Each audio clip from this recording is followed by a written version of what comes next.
She worked as a cleaner in a big restaurant. Every night, she'd beg for leftover food. No one knew where she went after work. But one day, her rich boss secretly followed her, and what he saw that night made him weep. Who really was this poor woman? What was the real story behind her quiet pain? Sit back and find out as we dive into this powerful, mind-blowing story. In the heart of Lagos, there stood a tall, beautiful restaurant called the Spice Route. The building shined like glass and diamond in the daylight. Every day, beautiful cars came and parked in front. Inside, rich men and women sat on soft, beautiful chairs and ate expensive food. The man who owned the place was called Mr. James Johnson. People called him Sir James. He was rich, very rich. Mr. James Johnson always wore clean, beautiful suits. His shoes shined like mirrors. When he walked into the restaurant every morning, the staff stood up to greet him. "Good morning, sir," the staff would say. He would smile, nod his head, and say, "Good morning, carry on." He didn't talk too much. He liked watching everything quietly. Mr. James Johnson drove a blue SUV that looked brand new. He had many workers, over 30. Some worked in the kitchen, some served food, others cleaned the floors. But behind all the luxury, something strange was about to happen. It was a quiet night in Lagos. The lights inside the Spice Route restaurant were dim. All the customers had gone. Most of the staff had closed for the day. Mr. James Johnson came out of his office. He looked tired. He loosened his tie and sighed as he walked down the steps. It had been a long day. He pressed his car key. The blue SUV made a sound. But then he saw something strange. A woman was standing close to his car. Not too close, but not far either. She wore the red and white uniform of the restaurant. Her hands were folded. Her eyes were low. James Johnson stopped walking. He narrowed his eyes. "Who's that?" he asked, looking around. There were only a few cleaners left outside. The woman stood still, like she was waiting for something. Mr. James Johnson took a few steps forward. The air felt heavy. Something didn't feel normal. He walked up to her slowly. She looked up, then quickly looked down again. "You work at the cleaning department, right?" he asked. "Yes, sir," she said softly. "My name is Vivian." She didn't raise her head. She held her hands together like she was scared. Mr. James Johnson looked confused. "So, why are you standing near my car?" he asked. Vivian bit her lip. Then she took a small breath. "Please, sir," she said. "I want to ask for a favor." James Johnson waited. He was thinking she might ask for money, or maybe she wanted to complain. Vivian looked up for a second, then looked down again. "Can I take some leftover food home?" she asked. Mr. James Johnson blinked. He didn't speak for a moment. "Just leftover food?" He stared at her. "Is that all you want?" Vivian nodded. "Yes, sir, just the leftover food. If there's any." There was silence. The kind of silence that makes your chest feel tight. "Mr. James Johnson looked at her again. She looked tired, her shoes were old, her voice was low. He gave a small nod. "Okay," he said. Vivian whispered, "Thank you, sir," and turned around quickly, walking back into the kitchen. Mr. James Johnson stood there beside his car. He didn't enter the car. He just stood still, watching the kitchen door. Something inside his heart had started to move and he didn't know why. He got into his car. He watched her go back into the kitchen. The car engine was off. The car park was quiet. He leaned back in his seat and closed his eyes for a moment. But his mind wasn't resting. That question kept coming back. Why would a worker ask for just leftover food? Not money, not help, not a raise, just food. He opened his eyes and stared at the restaurant door. Something didn't feel right. He thought about Vivian's voice. It was soft, not weak, but tired. And when she looked at him, there was something in her eyes, like someone holding back pain. Mr. James Johnson checked his time. It was almost 9 p.m. Still, he didn't drive off. He wanted to see where she would go. He wanted to understand why she would ask for leftovers like it was a gift. His heart started to beat a little faster. "I'll wait," he said to himself quietly. Roughly 15 minutes had passed. Then the restaurant door opened. It was Vivian. She stepped out slowly. In her hands were 2 small takeaway paper bags. It did not look heavy. She held it close and started walking. Mr. James Johnson lowered himself in his seat and waited till she was a bit far. Then he turned the key slowly. The engine came alive, but he kept his lights off for a few seconds. He drove slowly. He kept a safe distance, far enough that she wouldn't hear the sound of his car, but close enough not to lose her. Vivian kept walking. Her steps were fast. After some minutes, Vivian turned and entered a Danfo bus. Mr. James Johnson's eyes followed the bus as it drove away. Without thinking twice, he joined the road and followed it. The bus was full. The roads were rough, but he stayed close, watching from behind. The sky had gone dark. Street lights were few in that area, and some were not even working. Still, he followed. Almost 20 minutes later, the bus finally stopped. Vivian came down slowly, still holding her takeaway paper bags. She didn't look around. She just turned and walked into a small untarred road. Mr. James Johnson stopped his car far behind and turned off his engine. He stepped out quietly and looked ahead.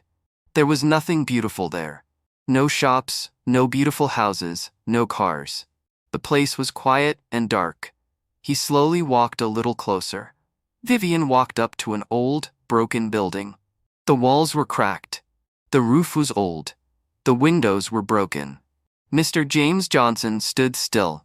He looked at the place again. "This is her house," he whispered. It was hard to believe. This was not a home. It looked like a place people ran away from in horror movies. He took a deep breath and stepped back, heart heavy with thoughts he could not explain. Mr. James Johnson stood hidden in the dark. He was still looking at the old building when something happened. The old door opened with a loud creak. 2 small children around 8 years old, a boy and a girl, ran out barefoot, laughing as they jumped into Vivian's arms. "Mommy," the boy shouted. "Mommy, you came back," the girl said in excitement. Vivian dropped the takeaway paper bags and hugged them both tightly. Her smile was wide, but her eyes looked tired. She bent down and kissed their foreheads. "I'm here, my darlings," she said softly. "I brought something for you." From where he stood, Mr. James Johnson could see everything. His heart beat fast. "She has children." He touched his chest lightly. Vivian took the children gently by the hand and led them back into the broken house. Mr. James Johnson watched through the broken window from where he was standing. Vivian sat the children down on the mat. She opened the takeaway paper bags and brought out the leftover food. 1 piece of chicken and jollof rice. She cut everything into 2 portions and placed them on 2 small plates. The children grabbed their plates quickly. They started eating fast, their mouths full, their eyes bright. But Vivian did not eat. She just sat there on the bare floor looking at them, smiling. Mr. James Johnson blinked. His chest felt heavy. He looked at the food, then at Vivian. She brought food, but she didn't eat. He shook his head slowly. Something inside him began to change. He turned away from the window and stood still in the dark. Tears came to his eyes. He turned again and stared at the window. He saw Vivian smiling at the children as they ate. She was still not eating. Mr. James Johnson held his chest. He felt a sharp pain in his heart. He looked up at the sky and whispered. She only took food for her children and didn't eat anything. He wiped his eyes. His hands were shaking. The same woman he thought was just a worker was now the reason his heart felt heavy. He looked at the broken house again. Then he looked down at his shiny shoes. He didn't feel rich anymore. He just felt sad. Slowly, Mr. James Johnson walked back to his car. The street was quiet. Only the sound of crickets and birds were heard. He opened the door and sat down inside. He didn't start the engine. He just sat there thinking. His eyes were still wet. He looked at his steering wheel and said, "I must do something. I can't leave her like this." After a while, he turned on the car. The light came on. He drove away slowly, looking at the building one last time through the mirror. That night, he went home, but he couldn't sleep. He turned on his bed again and again. All he could see in his mind was Vivian and those two little children, and that one piece of chicken. The next morning, the sun came out slowly. Vivian woke up early. She looked at her two little kids still sleeping on the mat. She smiled and touched their hair. "Time to wake up, my little angels," she said softly. The kids opened their eyes slowly. "Mommy, are we going to school today?" the little boy asked. "Yes, my love, let's get ready." Vivian helped them up and carried a small bucket outside. She poured water into a bowl. Then she helped them take a quick bath one after the other. She dried them with a small towel and rubbed their skin gently. She brought out their small school uniforms and helped them wear it.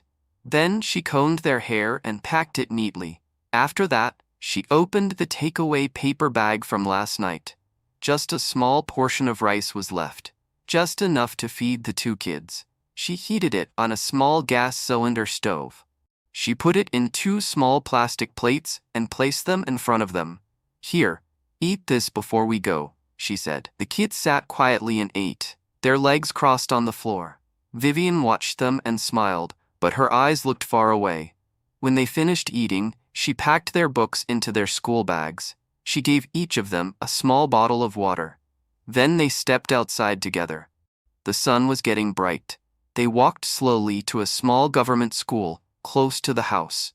It had no gate, and the walls were old, but the kids were happy. Vivian knelt down and hugged them tightly.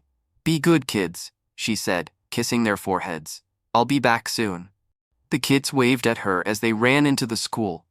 Vivian stood there for a moment, then turned and walked away. She had to get to work on time. At the restaurant, Vivian changed into her work clothes. She tied her red apron and joined the other cleaners.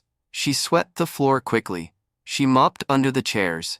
She cleaned every table until it was shining. Her hands moved fast. She didn't look tired. She didn't look sad. She even smiled at the other workers. That morning, Mr. James Johnson sat quietly in his office. He looked out of the window, but was not really seeing anything. His mind was still on Vivian and those two little kids. He picked up his phone and called his HR manager into his office. "Good morning, sir," the HR manager, Mr. Samuel, said. Mr. James Johnson's voice was calm but firm. "We need to do better," he said. "Sir?" the HR asked. "Our workers," Mr. James Johnson said. "Some of them are really suffering." The office went quiet. Then he added, "Raise their pay. Start this month. Also give them breakfast, lunch, and dinner from the kitchen. Make sure nobody goes home hungry." "Yes, sir," the HR manager replied quickly. Mr. James Johnson leaned back in his chair and closed his eyes as the HR manager walked out of his office. Vivian's face came to his mind again, sitting on the floor, smiling at her children while they ate. He opened his eyes and whispered, "She didn't even eat." Days passed. Vivian kept coming to work early. She cleaned the floors with care. She wiped every table like it was her own. She never came late. She never frowned. She never asked for anything more than leftover food. Every evening when the restaurant was closing, she would walk quietly to the back door. She would knock gently and ask the kitchen staff, "Please, is there any leftover food today?" Sometimes it was just a few portions of rice, but she never complained. She would say, "Thank you," with a smile, pack it into her takeaway paper bag, and walk away. Mr. James Johnson kept watching from a distance. He didn't speak to her yet. He just watched and listened. Each day his heart grew heavier, and each night he kept thinking, how many others are like her? Vivian was cleaning the tables that morning when the head cleaner, Mrs. Jane, walked up to her. "The boss wants to see you," the cleaner said. Vivian looked up quickly and worried. Her heart started beating fast. "Did I do something wrong?" she asked in a soft voice. The cleaner shook her head. "I don't know. Just go and see him." Vivian wiped her hands on her apron. She walked slowly to Mr. James Johnson's office. She knocked gently. "Come in," Mr. James Johnson said. Vivian opened the door and stepped in. She looked nervous. "Good morning, sir," she said quietly. "Sit down, Vivian," Mr. James Johnson said, with a kind smile. She sat down slowly, not sure what was happening. For a moment, there was silence. Then Mr. James Johnson spoke gently. "Vivian, I followed you one night." Vivian's eyes opened wide. She looked confused. "You followed me?" she asked. "Yes," Mr. James Johnson said. "I saw where you live. I saw your 2 little kids." Vivian looked down at the floor. Her hands were shaking. Tears came into her eyes. She wiped her face quickly with her hand. "I didn't mean to do anything wrong," she said in a low voice. "I was just trying to feed my children." Mr. James Johnson shook his head. "You did nothing wrong," he said. He looked straight into her eyes. "You are a good mother. You are strong. You work very hard." Vivian could not speak. She was crying quietly now. Then Mr. James Johnson said, "I want to help you." Vivian looked up, her eyes full of tears. The next day, Mr. James Johnson called Vivian again. She walked into the office slowly. She was still not sure what to expect. "Vivian," Mr. James Johnson said with a smile, "I have good news for you." He gave her a white envelope. Vivian looked at it carefully. Mr. James Johnson said, "Go ahead, open it," smiling. Vivian slowly opened the envelope and read the letter inside. It was a promotional letter to the position of personal secretary to the CEO. She looked at him confused. "You are now my personal secretary." Mr. James Johnson said, "You will earn a better salary and allowances henceforth." Vivian covered her mouth with her hands. Tears filled her eyes again. "That's not all," Mr. James Johnson continued. He stood up from his chair and picked up a brown envelope from the table. "I bought a small apartment for you and your children," he said gently. "It's not much, but it's something decent, somewhere clean, somewhere safe." Vivian's hands began to shake. She couldn't believe her ears. "You and your kids will not sleep on the floor anymore," Mr. James Johnson added. "There is water, light, and good space for them to read and sleep well." Vivian placed both hands on her chest. "Sir," she whispered, "is this really for me?" Mr. James Johnson nodded slowly. "You deserve more, Vivian. You are a good mother. You work hard, you don't complain." Then he said, "I will also enroll them in a better school. And from now on, you won't have to beg for food again." Vivian fell on her knees. Tears rolled down her face like a river. "Thank you, sir. Thank you so much." "I don't know what to say," she cried. Mr. James Johnson smiled kindly. He opened his drawer and brought out another small white envelope. "Take this," he said. "Use it to buy something nice for dinner tonight." Vivian took the envelope with both hands. She held it close to her chest. "God bless you, sir," she said, through her tears. Mr. James Johnson nodded. "You deserve it, Vivian." That night, the small room smelled different. It smelled sweet, like joy. Vivian stood in front of the small stove, stirring the pot gently. It was filled with jollof rice and chicken. Real chicken. Her kids sat on a mat, watching the food with wide eyes. "Mommy, you bought a lot of chicken," the girl exclaimed. Vivian turned and smiled. "Yes, my love. Today we eat well." When the food was ready, she served it on 3 plates.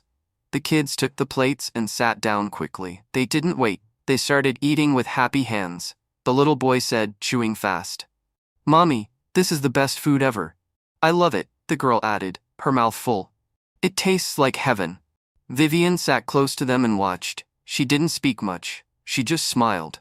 Tears sat quietly in her eyes, but they didn't fall. For the first time in a long time, she saw her children eat and laugh without worry. And that was enough for her. The next morning, something strange happened. A shiny green car stopped in front of their small building. Vivian stepped outside holding the kids' school bags. She looked at the car, confused. Then the driver stepped out and smiled. "Good morning, madam. Mr. James P.J. sent me," he said. "I'm here to take you to your new home." Vivian stood still for a moment. Then she turned to her kids. "Get your things," she said, her voice shaking. "We are moving." They all entered the car together. The ride was quiet, but their hearts were loud with joy. When they reached the new house, the kids jumped out. They ran to the front door.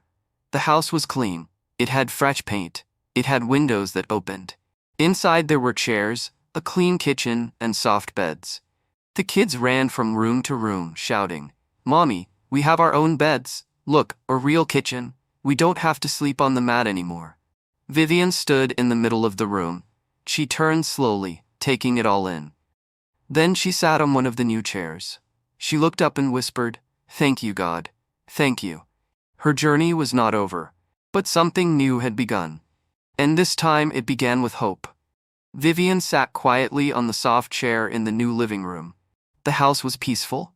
The kids were playing with pillows on the floor, laughing. Vivian looked around and smiled. She still couldn't believe this was her new home. She looked up at the ceiling and whispered, "God, I thank you. I really thank you." Just then, her phone began to ring. She looked at the screen. It was Mr. James Johnson. Her heart beat fast for a moment. She quickly answered the call. "Good morning, sir," she said gently. Mr. James Johnson's voice came through the phone. "Vivian," he said, "I just wanted to check on you and your kids." "We're fine, sir.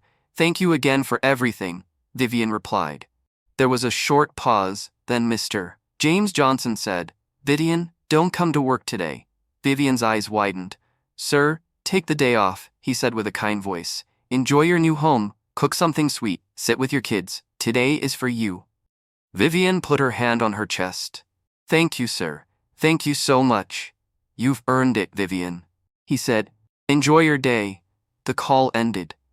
Vivian held the phone close to her heart. She stood up and walked to the kitchen. It was shiny and clean. She opened a small cupboard and brought out rice and fresh vegetables. As she cooked, the kids came in, still smiling. "Mommy, what are you making?" one asked. Vivian turned and looked at them with love. "Our first meal in this house," she said softly. She reached out and took their little hands. "Before we eat," Vivian said, "let's thank God again." The kids nodded. They closed their eyes, and together, with simple words and full hearts, they prayed. Their journey had been hard, but now a new life had begun. And it started with faith, kindness, and love. Dear viewer, this story reminds us that kindness can change lives. Sometimes the person working quietly beside you is fighting a big battle you cannot see. Vivian didn't beg, she didn't steal, she worked hard, prayed, and never gave up, even when life was very hard. And Mr. James Johnson, he chose to see her, to help her, and that changed everything. The lesson is simple. If you can help someone, please do. One small act of kindness can light up a whole family's life. What did you learn from this story? Drop your thoughts in the comment section. I would truly love to read them. And guess what? There's another very interesting story coming in a few days. So, please subscribe to this channel and turn on your notification bell so you'll be the first to watch when I upload it. If you enjoyed this story, don't forget to hit the like button and share it with your friends and loved ones. Thank you so much for watching. I truly appreciate.